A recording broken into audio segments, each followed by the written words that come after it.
Negotiation isn't always about getting what you want.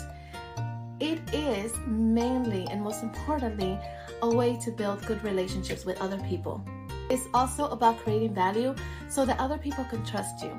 I am going to be sharing with you some strategies on how you can improve this, whether it's psychological tools or the basic necessities to be a great negotiator without offending anyone. This also will help you on how to become more confident in negotiating whatever it is that you want. Negotiation is a strategic communication process that involves having essential skills to help you navigate this very complicated area. And the reason I say it's complicated is because you don't want to offend the other person. Let's say you're trying to negotiate a promotion, a salary, or even when you're going out with your friends and you're trying to negotiate what restaurants do we go to, who picks the movie, things like this.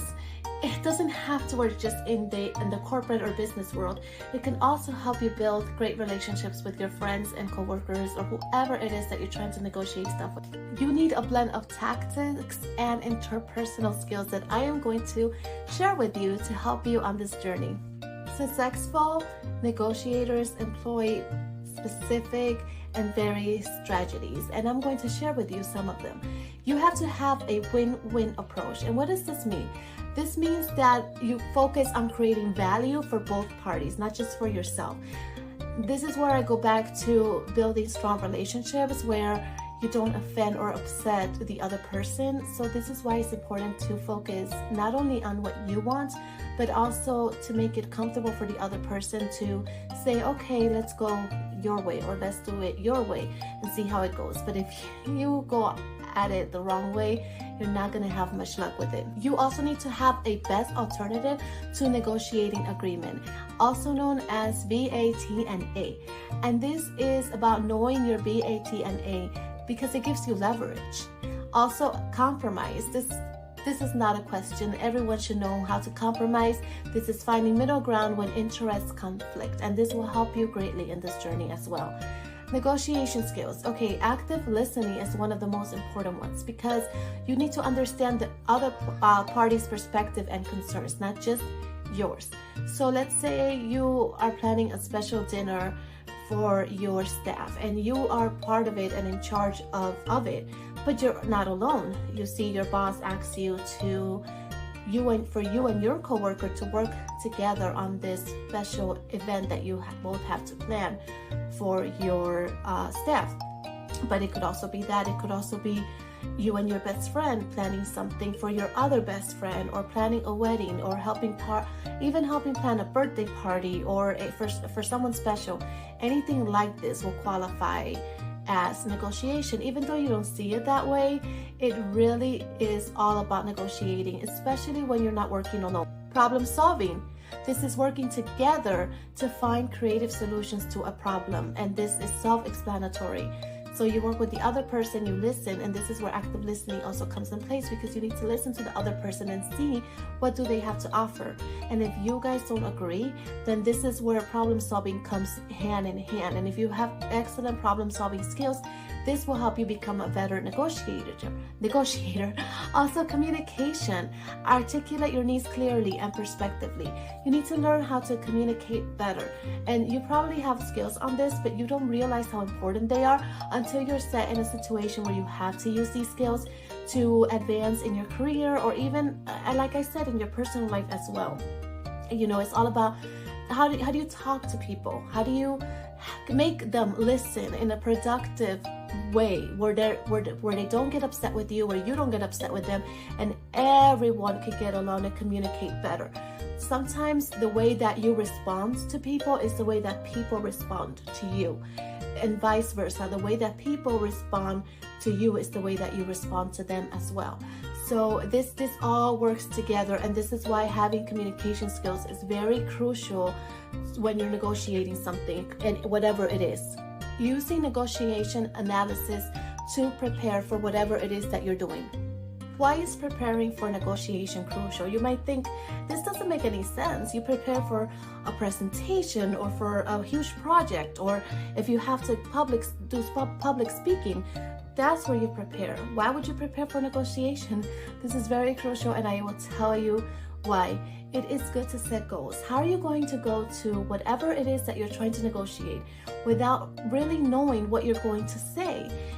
It's good to set goals, okay? If your goal is to see this movie that nobody else wants to see, but you really want to see it and you want to see it with your friends, you don't want to see it by yourself, how do you negotiate this without making the other person feel bad? So that way they feel pressure to see this movie with you even though they don't want to see it. So this is all important. So I know it may seem like nothing and it may seem like you don't need to prepare for this, but it's really important that you do, because that way you are ready to present your point. And also, this is very crucial. You have to be ready to receive what the other person has to say as well. And this is where sociology comes in hand. And I study sociology, so I kind of know what I'm talking about. It is, and it gave me a great understanding on how to understand other people's perspectives. And negotiation is the same way, because you're planning something with someone else, not yourself. You're negotiating. You're trying to get that person to see your view and to see your point in whatever situation it is that you're trying to achieve. Identify your interest. Why do you want to see this movie when nobody else wants to see it? They'd rather see something else. Let's say it's a romance movie, but your friends want to see an action movie. It works like that. So why is it important for you to watch this movie, and why should your friends watch it with you? Okay, the same thing as if you're preparing a presentation. How would you convince the people that are listening to you to give you a chance to listen to your presentation, but not only listen, to sell them on your presentation, if that is what you are doing, if you're trying to sell something for either for your company or for yourself. And this goes also hand in hand with business. If you're starting your own company or you have your own company, you need to get that audience interest. You need to get their interest, because if you don't have their interest, and they're not going to buy your products, they're not even going to look at your website, they're not even going to be interested in what you have to offer. So negotiation doesn't only work in whatever you think it works in all aspects: business, education, careers, personal, professional, social. So it works in every aspect. This is why this topic is very important. I said I was going to give you key psychological tools for success, and this is what I mean. So understanding human psychology enhances your negotiation progress. What does this mean? Human psychology or tools? What? I'll give you 3: empathy, persuasion, and emotional intelligence. These are highly important when you're negotiating. Empathy is to consider the other person's opinions and thoughts, not just yours.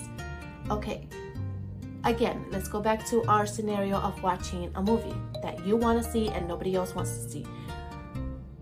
Empathy. Okay, your friend says, I really don't want to see this movie because it'll make me cry. Or, remember, it's a romance movie that we're talking about. I just broke up with my boyfriend. I don't want to see a romantic movie right now. Or another scenario could be, I'm in the middle of a relationship that I'm not sure is going to work out. I really don't want to see a romance movie because it'll make me upset or sad or, cringe or whatever it is that they say. You have to have empathy to empathize with that person. Why this person doesn't want to see it? You really want to see it, but they have their own reasons as to why they don't want to see it. And it is very important to think about that and consider that as well when you're planning something, not just what you want. Persuasion, using storytelling to give your point. Why do you want to see this movie? Oh, because I heard great reviews on this movie and it could help us with so and so and so. Or if you're having a bad day, it'll lift you up. Or if you're sad and upset, it might make you happy and joyful, or whatever it is. This is persuasion, and I really don't need to explain this because we all know what persuasion is, but in case if someone's confused about how you could use persuasion when you're negotiating, it's very simple. Give a story. Give a personal one. That's very important. Giving a personal one helps people relate to you more. I want to see this movie because I'm going through a situation where I think this movie will help me see things differently. For example, I love, and this is me personally, I love watching movies where the woman is a woman in charge and she is focused on her career and she's focused on, you know, bettering her life. And I love these type of movies, so I watch these movies non-stop because it motivates me to kind of be that way. I know it's a movie, I know it's fiction, but you can apply some of these things to your everyday life. Whether you believe it or not, it is very crucial, and it does help emotional intelligence, managing your emotions, and creating a positive atmosphere around you.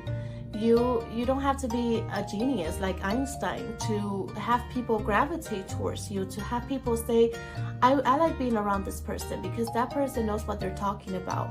That person understands me, empathizes with me. That person is not a narcissist or doesn't just think about themselves. They think about others people. They think about me as well, not just them.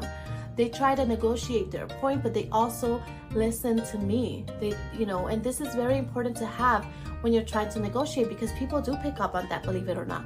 People do realize that, what you bring out there and your energy, people gravitate towards that, and it makes it so much easier for them to give you a chance, give your ideas and thoughts a chance when you're trying to negotiate something.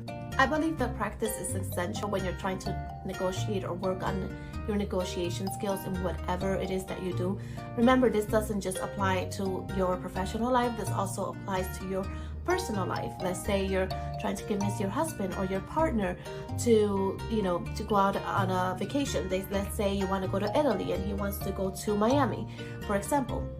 How do you negotiate with him to give Italy a chance? Because maybe you haven't been there before. You've seen pictures of it, you've seen movies of it. You want to actually taste real Italian food from Italy, and things that maybe Miami doesn't have because it's not Italy. Whatever it is, this could work in any scenario. So don't think that your negotiation skills are only for your career. Of course, they are more beneficial for your career, especially if you're in marketing or sales or something like that, where you have to pitch something to someone. But it also applies to your everyday life, and you also have to look at it this way. So how can you practice? Well, practice makes perfect. Everyone says that, and it's just very, very true. Whether you're studying something, whether you're in college right now or you just finished your degree, there's always a piece of knowledge that you're going to remember. For example, when I was in high school, I learned how to type without looking at the keyboard. This skill has lasted me my entire life, and it has helped me get jobs, typing jobs, and I type really fast without looking at the keyboard. But not only that, it also helps me to,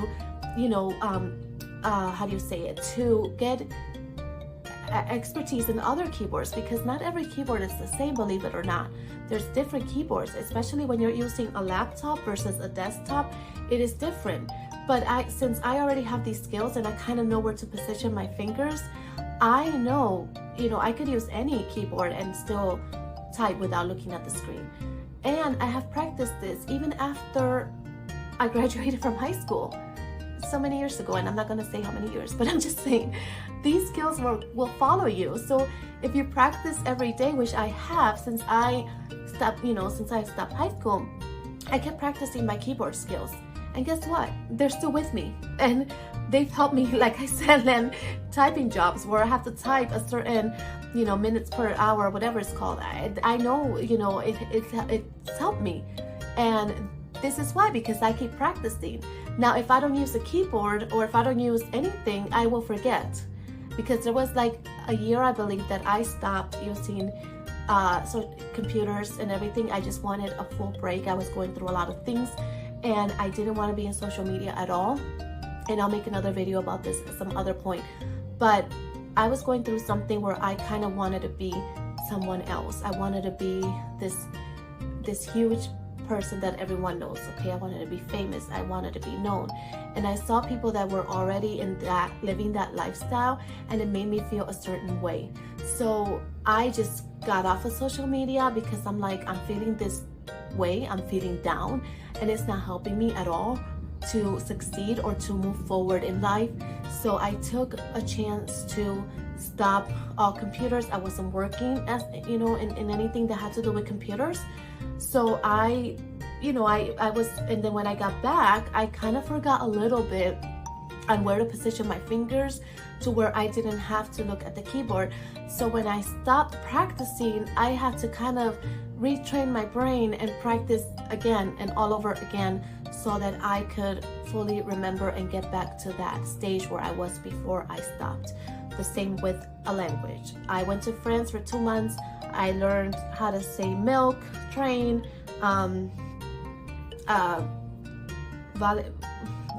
whatever, how do you speak French? I forgot because I don't practice the language.